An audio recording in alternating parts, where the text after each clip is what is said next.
జిల్లాలో 5 ఎకరాల భూమి మినిమం యాదాద్రి టెంపుల్ పేరు మీద ఇవ్వమని మనం అడుగుతాం. ఈ గోకులన్నీ నగరానికి వస్తుంటే ఇక్కడ నిండిపోయి ఎక్కడ పెట్టాలి?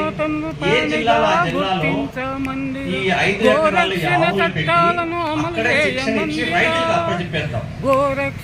అప్పుడు నగరాలకు రావాలి. అలాగే నంది గోశాలనే కొన్ని పెట్టాలి. మనం నంది లేకపోతే అందుకనే మీరందరూ ఒక్కొక్కసారి కలిసి ఒక్క రోజు టైం తీద్దాము. మనం అందరం కలిసి ఇక్కడ సీఎం ని అక్కడ సీఎం ని అక్కడ తిరుమల దేవస్థానం తప్పున ప్రతి జిల్లాలో ఒక 100 ఎకరాలు మేము అడుగుతున్నాం. ప్రతి జిల్లాలో ఇక్కడ కూడా ఇస్తే సంతోషం. కనీసం 5 ఎకరాలు ఇచ్చిన సంతోషం.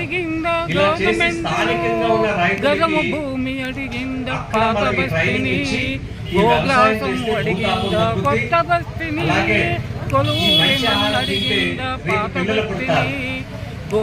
తాత ఈ భూమి మీద ఉన్నప్పుడు ఒక 70-80 ఏళ్ల క్రితం ఒక బెడ్లీడి సెంటర్ లేదు, గుర్తుపెట్టుకోండి. తాత ఈ భూమి మీద ఉన్నప్పుడు ఒక బెడ్లీడి సెంటర్ లేదు, ఒక డయాబెటిక్ సెంటర్ లేదు. మరి వాళ్ళ ఎన్ని వచ్చింటే మనం తినే దాంట్లో ఎక్కడ పోషకాలు ఫైబర్ లేదు. ఇలా మనం బజార్లో ఉన్న ప్యాకింగ్ చూసి మంచి వస్తువు అనుకుంటున్నాం. సూపర్ మార్కెట్ లకి వెళ్ళి డబ్బులు వస్తే అన్ని కొనేస్తున్నాం.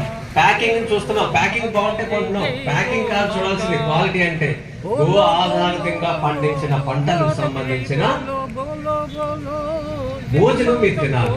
ఇలాంటివి మీకు ఏ జిల్లాలో కాకుండా ఆ జిల్లాలో రైతుల నెంబర్లు మేము ఇస్తాం. 25,000 మందిని తయారు చేస్తాం. ఏ జిల్లా కన్నా ఆ జిల్లాలో ఉన్నారు వాళ్ళు. అలా ఉండబట్టే